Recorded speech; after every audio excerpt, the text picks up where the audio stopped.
Amanda Long, CEO of the CCPI, which is the Code for Construction Products Information. Welcome to the ASFP.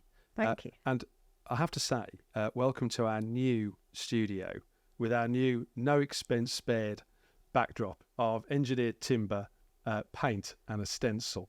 But we think the effect might look quite good, Max, so we're hoping it will.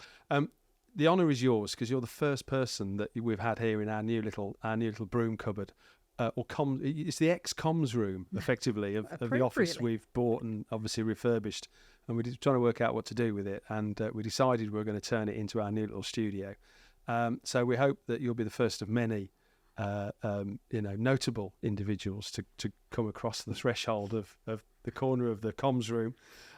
So we're here today because we invited you a while ago. It took a while to get you, Amanda. Is the one thing I would say. So thanks for coming in. We do appreciate your time. We wanted to sort of go through the CCPI. It's something that's now getting some momentum. More organisations joining and registering and passing the requirements of it. We're looking at it as a serious entity in terms of what how the ASFP view it and how we want to interface with CCPI in terms of improving our members' standards about what our members do. So it's something that we're looking at, like I say, very seriously. But we thought we'd take the opportunity just to have a quick sort of wander through the world of your world. Explain to people who maybe haven't been on the website or haven't really considered registering their products with you. We'll talk about what the process is. Well, first of all, we'll talk about where it sort of came from, because it's probably good to get a quick potted history of CCPI. And we'll talk about how people can engage with it. And I think it's probably good to sort of have a quick wander through the process of how people can achieve it. And of course, what our members will always ask is, what's the benefit of doing it? Because there has to be a tangible benefit to most things. We get asked the question quite often of what's the benefit of joining the ASFP. We haven't got enough time to talk about that, and it's not about us today anyway, it's about you. So we've had a few questions from the technical team, but we can come on to those a little bit later. But I just thought we'd have a quick wander through, and I do have some notes, so apologies everybody. I'm not. If you hear rustling, it's just me going through my notes, and I've even marked them with some sticky note things as well. Look how good I am today. So I thought we'd have a quick wander through. The history of CCPI, of course, came from the back of Dame Judith Hackett and her initial considerations. You know far more about that than I do in terms of where CCPI came from. Do you want to give us a quick sort of potted history? Sure. Well, thank you. Thanks for having me. No, you're very welcome. I'm very impressed with your creative background. Yes. It shows what you can do without spending too much. It was Friday afternoon playtime. I like it. It's very good. We got the paints out. It is. You're in a Banksy. That's how I think I would refer to it. Okay. So where did CCPI come from? So we all know Dame Judith Hackett's Building a Safer Future review. In her review, she raised serious concerns about misleading claims on product information, about how product information is managed, and that really sort of threw the gauntlet down for the construction product manufacturing sector to sit up and start doing something about that. And I'd say Dame Judith isn't the only person who's raised those claims. We have seen issues elsewhere where the right product hasn't necessarily ended up in the right place, and often that can be related to because product information is incorrect or is not clear, it's not accurate, up to date or accessible, or there's some ambiguity in how it's expressed. So following the gauntlet being thrown down, Construction Products Association, led by Peter Capelhorn, the chief executive, sort of picked that up, and they set up a thing called the Marketing Integrity Group. The Marketing Integrity Group was chaired by a man called Adam Turk, and they sort of gave the remit to the Marketing Integrity Group to say, right, we need an answer to this. We need to work out what can the industry do to respond to the issues that Dame Judith have raised in relation to product information management, getting rid of misleading claims. That was sort of the key. The Marketing Integrity Group, this was around 2020, 2021.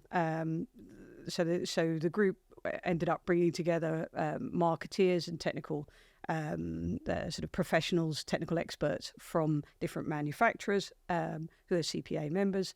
I was nothing to do with any of that. That was all very separate from myself at that time. CPI Limited did not exist. That group came together. They looked at what the issues were. They did a call for evidence out to the industry to sort of look at the response to the issues that Dame Judith had raised. When the call for evidence came in, the group looked closely at that, came to the conclusions that a code was required for the industry to start to change its practices and raise its standards in terms of product information management, and particularly to get rid of misleading claims and get to a place where product information, where we can be sure that product information is clear, accurate, accessible, up-to-date and unambiguous. They're the sort of 5 acid tests. So the code, an 11-clause code was developed, and that code then went back out to the industry and to users of construction products. So not just asking the manufacturers, but more broadly to test that code, really test the language of it, make sure it made sense, make sure the right sort of standard was being set that would solve these issues. And ultimately, the code was then sort of finalised and launched. But at that point, the question was very much, well, it's all very well and good an industry pitching in to develop a code, but it doesn't actually mean very much if the industry is just saying, oh yes, we're all very good and now we're going to apply to that code. We're going to conform with that code. It doesn't mean very much. It's not terribly convincing, and especially bearing in mind that we are talking about a sector that has come under very serious fire and substantial criticism over the last number of years, and there are real trust issues around product information. Yeah. So the sort of point was raised, well, we need to create a verification system for that. My background, really, as I was explaining when we were talking a little earlier, my background goes a long way back into product claims and setting up independent schemes and so on.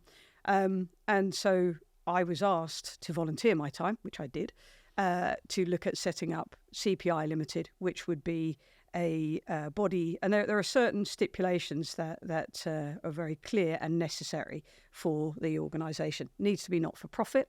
We're not here to make money. We're here to try and raise standards within the industry. We do need to charge for what we do, but we need to keep it to a minimum so we can keep barriers of entry down, and we can get as many organisations involved in product sets verified as possible. So we need to be not-for-profit. We need to be independently governed. So although the CPA were good enough to help us get set up and provide us with some seed funding to get going, we don't have the CPA sitting on our board as board members.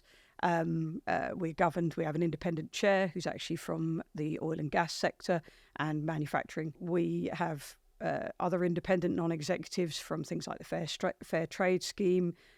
We do have someone from the product manufacturing sector on there, but we try to sort of bring in independent voices to help keep the scheme in that sort of independent space at arm's length from the industry. So you actually haven't got the industry marking its own homework, which we thought was going to be so important. So CPI Limited was born, and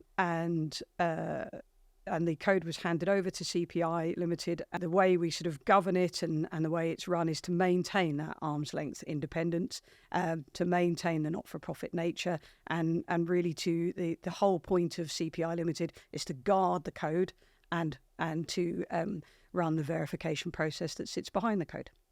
Cool. In terms of how the code works, and I've got the notes here. There's a series of stages that sort of explain how they apply. So they undertake an initial online organisational assessment, and then they evidence the information to support the organisation's conformance to the 11 clauses. Is it right that we quickly go through the 11 clauses so people sort of understand, get a bit of a feel for what they are? Is that something you could Yes, sure. paraphrase. Yeah. So and it's worth actually, Mike, just paraphrasing the verification process as well. Yeah. So the 11 clauses, they fit into 4 groups basically. Yeah. So the first group is information creation. There are 3 clauses in there. That's all about version control. It's all about the setup of the information, the management of it. The second area is core information. So that's when we start looking at the certification behind claims, and the what the company is actually saying about the products within the product sets and how they're backing it up, where the evidence is for their claims. And we want to see certification or the classification that they're using, and how they can support their claims. The third area is around additional information. So that's when we start looking at where they have warranties and guarantees, what is behind those, so that we can be sure that there's sort of transparency of the value of the warranty and the length of time and so on. And then the fourth area is all about competency. So it's all about making sure there is a help desk to be able to competently support the product information that's been put out there, and also making sure that actually the organisation has got a competency framework in place, so that those that from the creation of the product information right the way through a competent knowledge has been used for that product information. And particularly in the central body of those 11 clauses, so we're looking at the core information, there's really nice, clear minimum requirements around installation, maintenance, handling, and disposal. And because this was originally written by the industry, what we do find is that the manufacturers that are using it understand it. It's they're not being asked for things that using language that perhaps they don't understand. So the code is very clear, and the advantage for CPI Limited in terms of sort of guarding it and verifying it is we've got really clear minimum requirements. So it's not a matter of subjective view. It's quite clear you're either meeting the standard and conforming, or you're not. In terms of the verification process, we have a 5-step approach, and it's quite straightforward, really. And if you think about it, it makes a lot of sense. Where we're trying to get to is a place where product information provided by a product manufacturer on a specific group of products is clear, accurate, accessible, up-to-date and unambiguous. But before we start looking at that product information, we want, first of all, to look at the company and the system and process that they have in place. So when you talked just a second ago about they register with us and they do the organisational assessment, steps 1 and 2 of our 5 steps are the organisational assessment. First part of it is a leadership and culture survey. And back to when we were just chatting when I arrived about the importance of culture change in the industry. Actually, that's looking at the ethics and behaviours of a company, how seriously they take product information and product safety, how it cascades through the organisation. So we go to a sample of employees and we look for statistically significant sample sizes depending on the size of the organisation. But that's our minimum, particularly when we're working with very large organisations. And we go to them from the C-suite right the way through to if you're sales or on the help desk. And we take them through a leadership and culture survey. It's the sort of survey that has been used in other high hazard sectors. So it's very well tried and tested. Chemical industry, nuclear, oil and gas, rail, aviation, they've all used it to develop culture. And they're valuable because what they do is give us real insight into what sort of company is this? What are their behaviours? How are they prioritising product information? Do they care or not? And it's an important catch-all because our process when we get to product information is sampling. It has to be sampling because otherwise it would cost everybody a fortune. Yeah. We sample to international guidelines, so our sampling we get right, but nevertheless you're sampling, which means you could miss something. And so that's where actually the gateway first steps of the leadership and culture, and then also the review of management systems that we do, that they have in place to manage product information, those first 2 steps are absolutely critical. And any organisation wanting to work with us would have to go through those steps first. And in some cases, we never want to. We don't want to create work, Mike. We've got to have a process that is as slimmed down as we can, because we are not for profit. We do want to make sure that we're not creating cost. So where organisations have audit and assessment of their management systems and things in place, we will use those if as long as they're to a recognised standard. So if you've got organisations with ISO 9001 or 25001 or 45001, any of those, look at the ISO compliance standards. If they're audited to those and they include product information management, then we will consider them as part of the system. That's interesting actually, because one of the questions that came from the team was, what role can third-party product certification play in helping CCPI assessment? It's super useful in so many parts, because we don't want to create cost, create work, as long as it is to a recognised standard, and as long as it is relevant to product information management and product safety, then we can consider it as part of our as part of the assessment and the verification that the verifier is doing.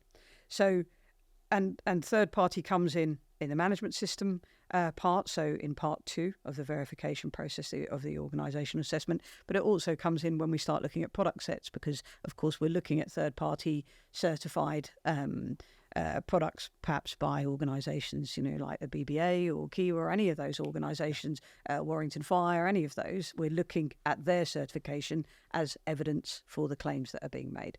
Yeah. So the first 2 stages are your leadership and culture and management system. Then one of our verifiers reviews that to make sure that you are meeting and ideally exceeding the core standard that we have, the minimum standard that we have. And then once an organisation has met those, then the portal opens and you can come to us with your product sets. And then we go through the 11 clauses for each of the product sets. And at that point, then, if you're awarded the mark, you have the mark, the CCPI mark, with a unique number and a limit of 2 years on it before you have to go back through the process again.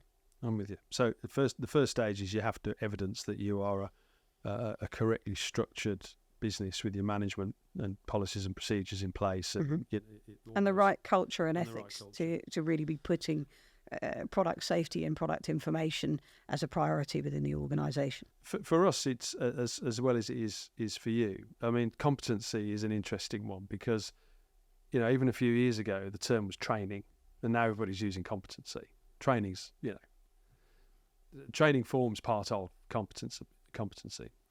But for us, it's actually more than that. It's about identifying what competent is to actions, processes, things that you do. It's about defining how you become, the learning that you need to do to become competent in that particular thing, that action or process. And then the bit that everybody seems to overlook is the evidencing of that competence, in terms of you've identified what you do, you've identified the things you do or should continually do to be competent, and then you've evidenced your participation or success in it. So participation, CPD points, success is you take an IFE exam and you pass.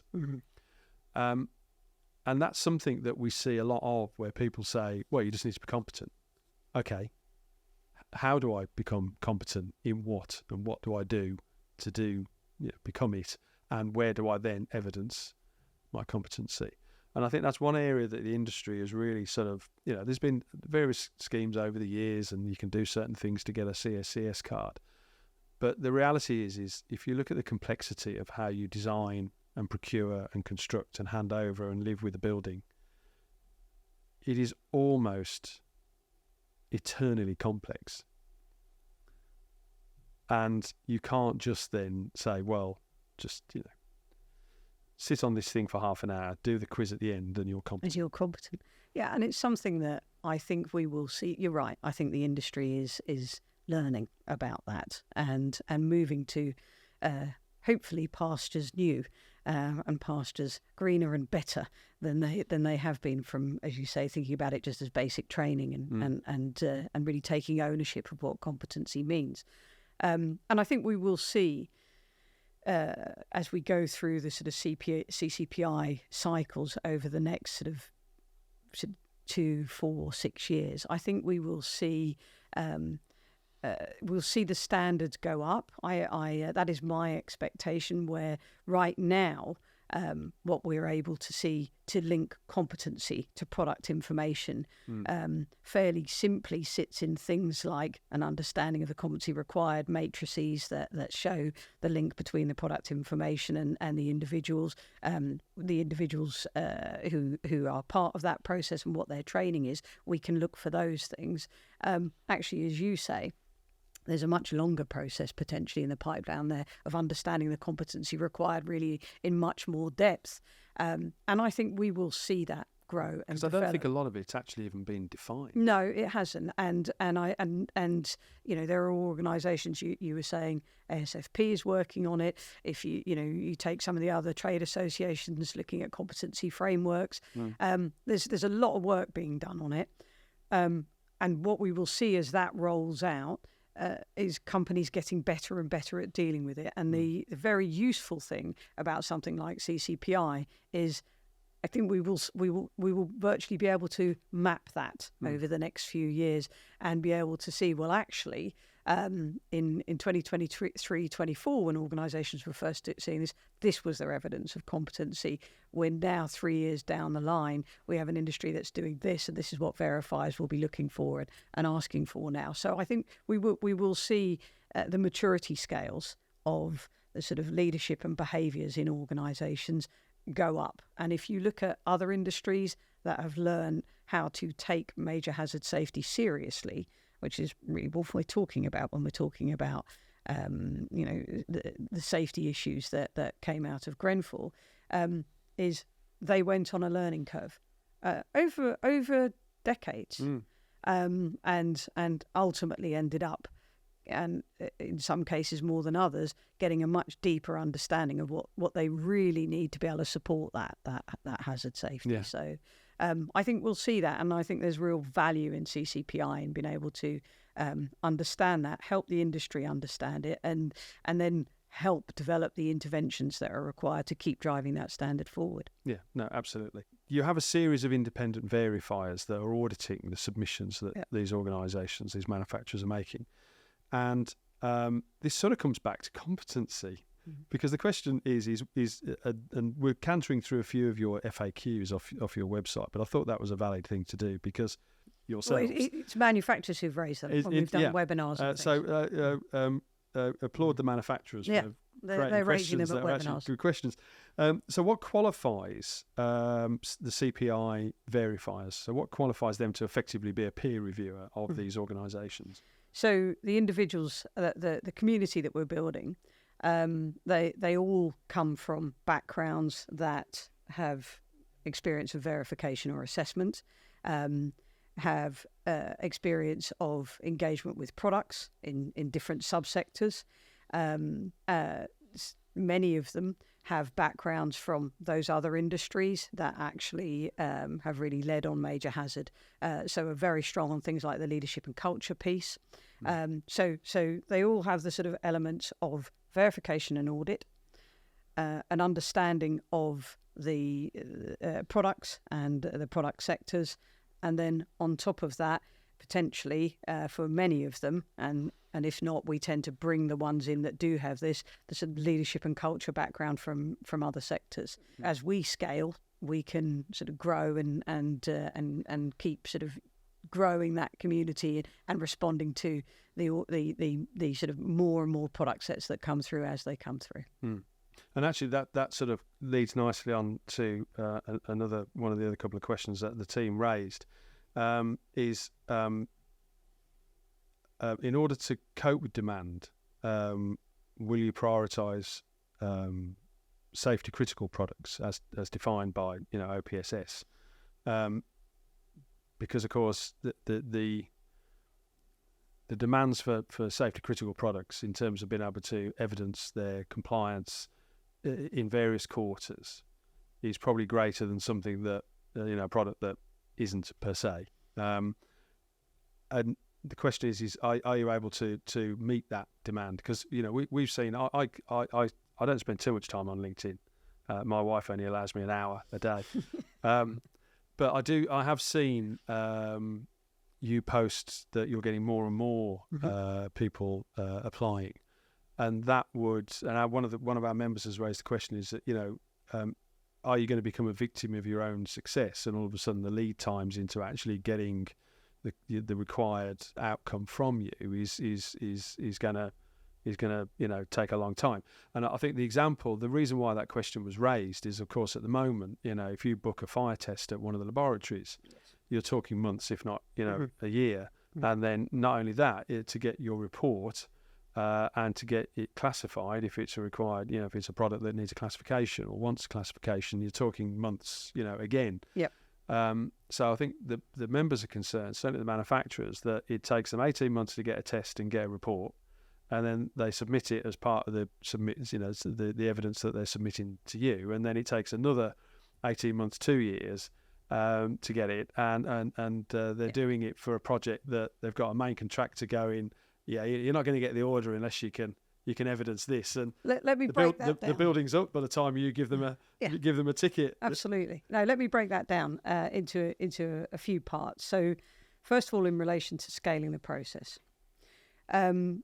there are a number of things we're doing. So, one, we're growing the community. So that verifies that makes sense. Is that a call to arms? Can people who think that they are qualified to become one of your always CPI we're always auditors? Recruiting. We're always recruiting. So they can just contact you directly and say, I think I'm experienced and qualified enough. We have a constant advert going out on it, and we're constantly developing that because they're freelance.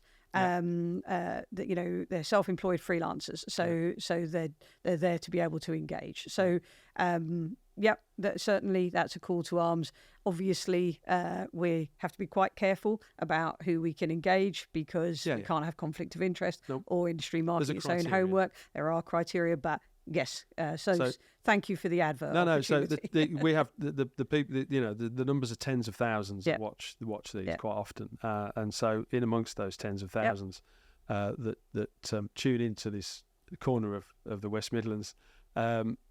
Somebody might be thinking, actually, that's something I could do and contribute. So definitely, that's one part of it. Grow the community, but there are a whole other actions going on in relation to the question that you raised. Automation is something that we're already looking at, and we've been looking at over the last year or so. It's something that, since I was very first approached about CPI, I opened up conversations about it, because there are some elements of the code around things like management system policies that sit behind that. There are some elements of those that actually we can use automated processes to speed up the time that they can go through our systems. I would also say, after, I don't know, more than 30 odd years experience of doing these sorts of things in industries from fish to construction products, I would love to get to a scenario where I was so successful that we had that backlog you're suggesting. But this is, I'm not seeing that yet. You're not seeing it yet? Not yet. No. We need to encourage the ASFP members to engage with you. Yeah. But your question about safety critical, should we be prioritising that first? Well, on the one hand, it's what happens naturally that we're working with. A lot of those organisations that have products that would be deemed as safety critical under the OPSS current definition are coming forward. So I would say, although we are naturally seeing safety critical products come to the fore, I don't think we should be focusing on that. I think this is much more about product claims and the integrity of product claims and product information management, and ultimately what is being said in advertising and how appropriate that is for selling the products. Yeah, and there's nothing like the old saying, don't feel the quality, look at the width. Yeah. Which apparently is an old Savile Row saying. Apparently, but to your question of do we think we can cope with scale?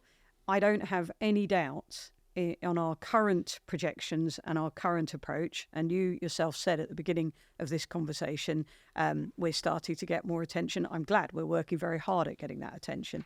And a lot of work by a lot of people has gone in over the last couple of years to really getting CCPI up the agenda because it matters so much. Even with that, at our current approach and with projections to grow this year, we can manage the scale that's coming towards us. So don't let that hold you back. No, it's. I mean, I think it's. They always have a concern because if you look at it, we always try and put ourselves in our members' shoes. Yes. And one of the benefits of the team that work here, including myself, is that a lot of us have come from membership. Yes. So we have a level of empathy. Yes, absolutely. With what our members are. And it's a fair question. Doing. It's a good question. Your average ASFP member, be it a manufacturer or a specialist subby, or even our associate members, which are the cert bodies and the labs, you imagine, most people probably don't, but if you stop and think for a moment, the amount of stuff they've had thrown at them in the last 6 years. It's a lot, yes. All of the new things, you've got OPSS, you've obviously got yourselves, we're constantly looking to raise the bar and take our members with us. You've got a whole series of stuff that they have to deal with outside of running a business. And running a business is hard enough in itself, and so they naturally have these questions and concerns because it's not that they don't want to do it. Your average ASFP member has a higher level of sensitivity to doing the right thing than I would suggest your average non-ASFP member would have. Answers on a postcard from non-ASFP members. We look forward to you, and I stand by. I always stand by what I say when non-ASFP members come and have a chat with me on a trade stand. Yes. is join, and then you can have a go at me as much as you like. Well, right. So on that basis, I'll just go into the next question. So who can be part of CCPI? And I know there's a little footnote in the bottom that caught my attention, which is something I'm interested in just quickly sort of having a wander through. It says CCPI is launching a merchants and distributors version of the code along with a supporters offer for contractors and clients. So I'd like to sort of just go through that really, just expand on it, because we're doing some work at the moment on merchants and distributors because, of course, they form part of the supply chain relationship. One of the sort of analogies that we sort of put out there, and is that inadvertently your average trainee 18-year-old counter staff at a local builders merchants says, we haven't got that fire-rated mastic, mate, but you can use this one instead. And inadvertently, the 18-year-old counter staff member becomes part of the design, takes on design responsibility. Yes.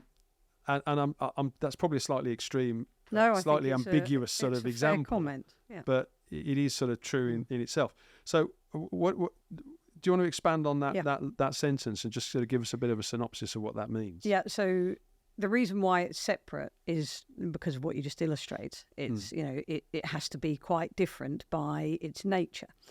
The merchants and distributors version of the code was actually developed around the same time as the 11 clause code for the manufacturers. And the marketing integrity group, the leadership of the marketing integrity group, engaged with the Electrical Distributors Association, the Builders Merchants Federation, the NMBS. So great. The Builders Merchants Federation are about a mile that way. Yes. Well, they have been really supportive, and NMBS really supportive, and EDA as well. In first of all, they worked with the leadership of the marketing integrity group to say, okay, of your 11 clauses, how does this relate to merchants and distributors, and what parts of what code could be for us? And that went out to consultation through those organisations and came back. So a four clause code for the merchants and distributors was also handed over to CPI Limited at the same time as the 11 clause code. But we waited to sort of introduce the assessment of that until we'd started getting going with the sort of main body of our work, the getting manufacturers' products, product sets actually verified. But once we were able to launch our first of those last September, which we did in the presence of Dame Judith Hackett, with our first sort of product sets and first manufacturers having stepped up, we then said, right, okay, now we've got to get the assessment for merchants and distributors live and going. But it's quite a different beast because what are the issues? Well, if you're a merchant and distributor and you have your own products, then you're a manufacturer. Then those products go through as if you're a manufacturer. You have to go through the 11 clauses, and it's about verifying the product information on that product set. That doesn't change. But what we wanted to do is also look at the 4-clause code for merchants and distributors and work out, well, actually, how do we engage them in CCPI? How do we get them to do those 4 clauses? And ultimately, how do we get them to play their role in making sure that product information is clear, accurate, accessible, up to date and unambiguous? And if it's not, what they can do about it. So the Merchants and Distributors Code and the verification of it is much more a role about what the organisation does with product information and what it can do as a sort of agent engaging and working with CCPI. So when a merchant or distributor is assessed against the 4 clauses that they have, the first thing that we look at their leadership and culture, we look at their management systems, but what we're actually checking is, do you have in place the appropriate culture, system and process to manage product information that is sent to you by a manufacturer correctly? Can you clearly differentiate between product sets that come through that are CCPI verified, and can you make sure that a customer understands that, and those that are not? And can you play a role as an agent with us, pushing back to your suppliers and encouraging them, or some companies might well decide to actually demand that their suppliers actually become CCPI registered and seek to conform with the code. So when a merchant and distributor takes up the code, they're being assessed as a company rather than specifically about product information. They're being assessed about how they are managing product information and what their capability is for that, but then also that they are behaving as a champion for CCPI. And in fact, you just mentioned BMFA just down the road. Yes, I'm speaking to their regional sector chairs this lunchtime about what they can do to engage with the code and promote other organisations to engage with it. Yeah. It's a really critical part of it, Mike, because 50 to 60% of product goes through those. Yeah, it does. Right. Yeah, so there is no way at all that we can verify the product that they are the product information that they are necessarily putting out there, because it's not necessarily theirs. We can check that they can manage it properly. We can check they've got system and process and culture in place to do that, and they can join a community to promote back to their suppliers who aren't yet CCPI verified. And of course, the ideal scenario is that the product comes through CCPI verified, and the merchant and distributor has been assessed and can manage that information correctly and put it out there correctly.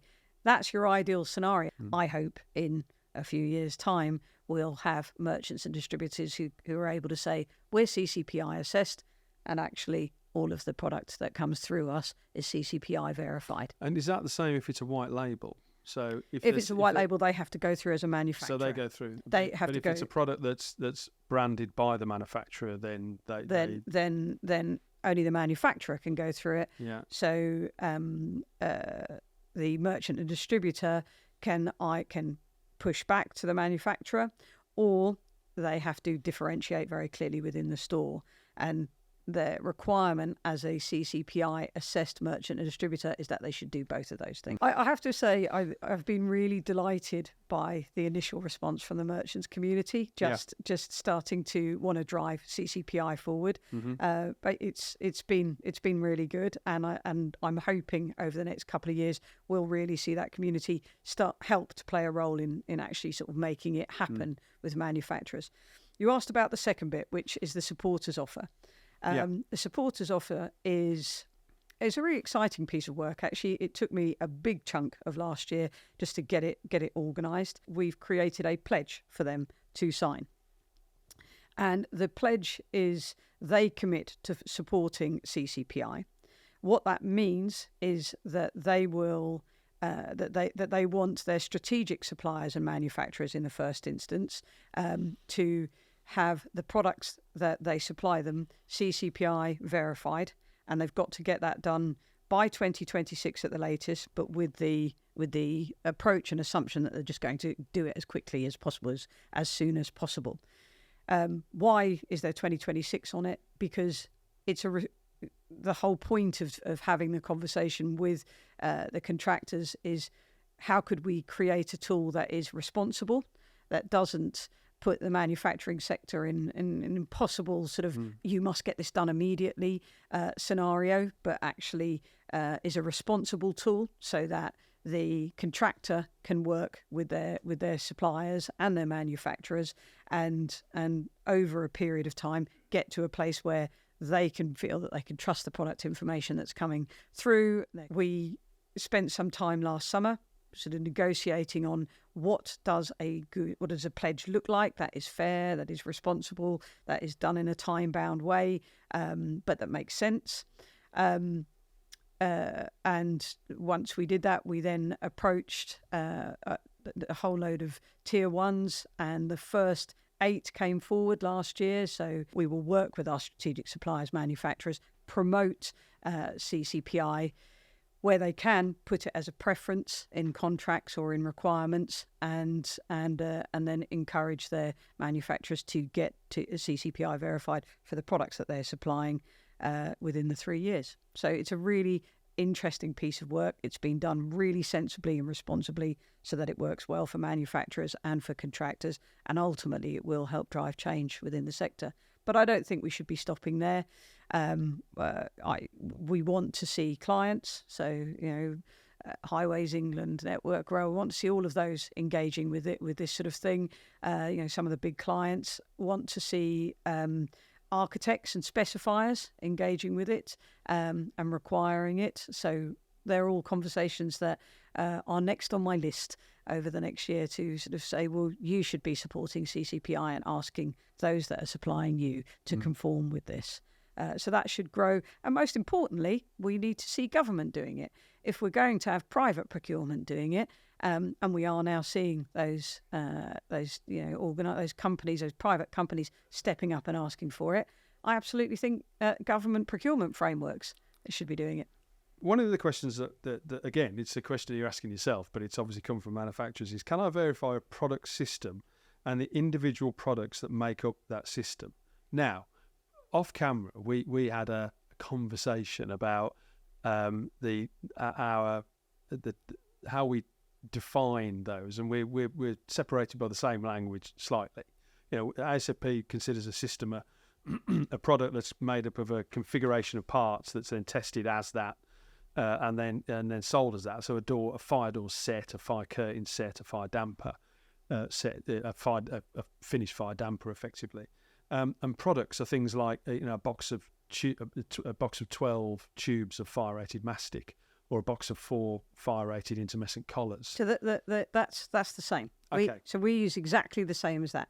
The only difference of a conversation earlier was you were talking about product sets. When we talk about product sets, all we mean, so system and product, we're in the same place, you and I. That's fine. When we talk about product sets, all we're doing is we are grouping together. You might go onto a manufacturer's website and go to a particular piece of advertising or a particular piece of marketing about one of those systems. Hmm. They're made up of lots of products, but they're tested as a system. You might find so when we verify a system, we want to see that whole system test. Okay. That's what we're interested in. What we are doing, our verification really, when it comes to the product sets, after we've been through the organisational assessment, looks at your marketing, or looks at a manufacturer's marketing.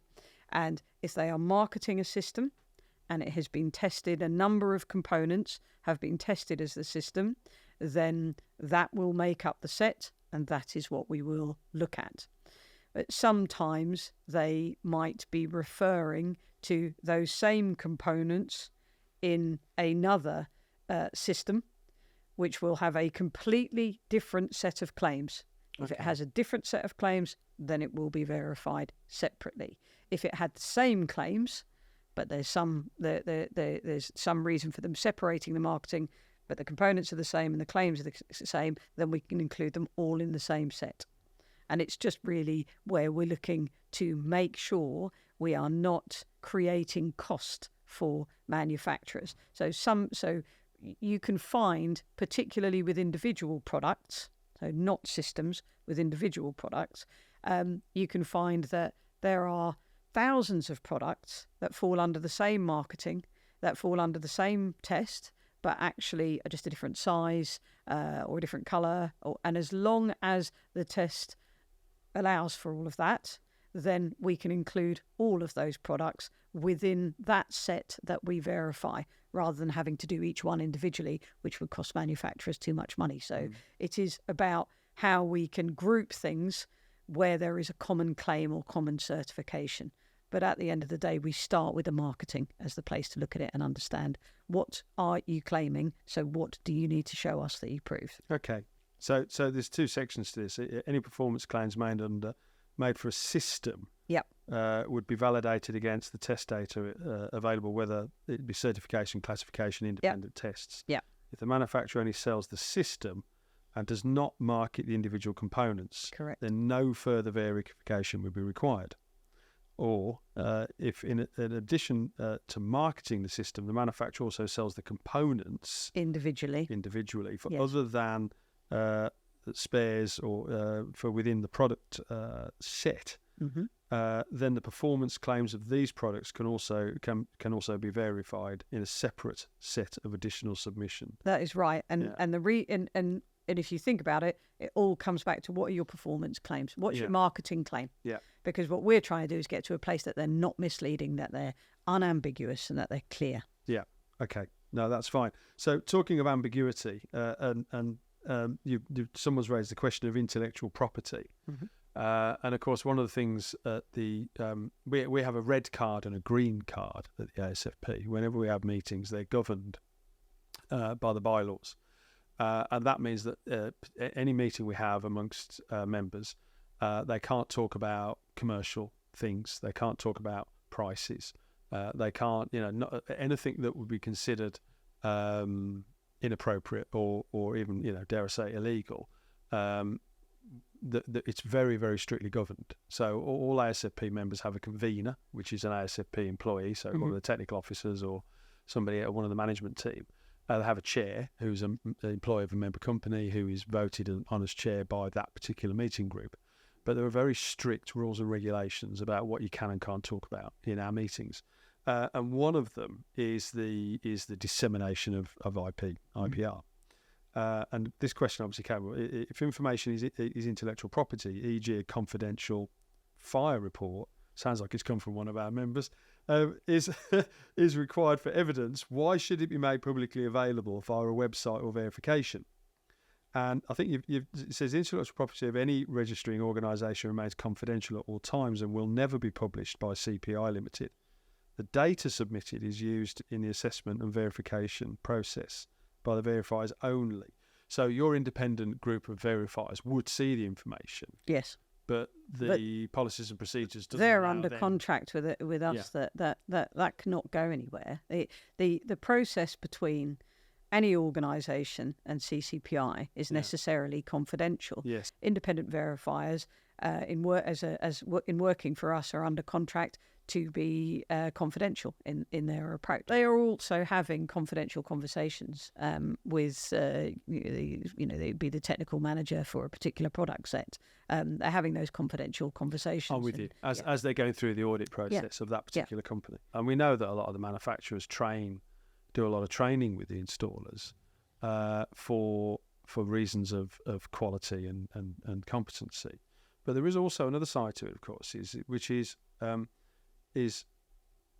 effectively is spec breaking, because of course if a product has been or a system's been specified and the contractor's got that, and so, well, you need to install these products, they may contract a contractor that hasn't been trained on that product, that brand, and therefore they will say, well, look, I can't install that because I can't evidence the things you want me to evidence, but I can install this other system.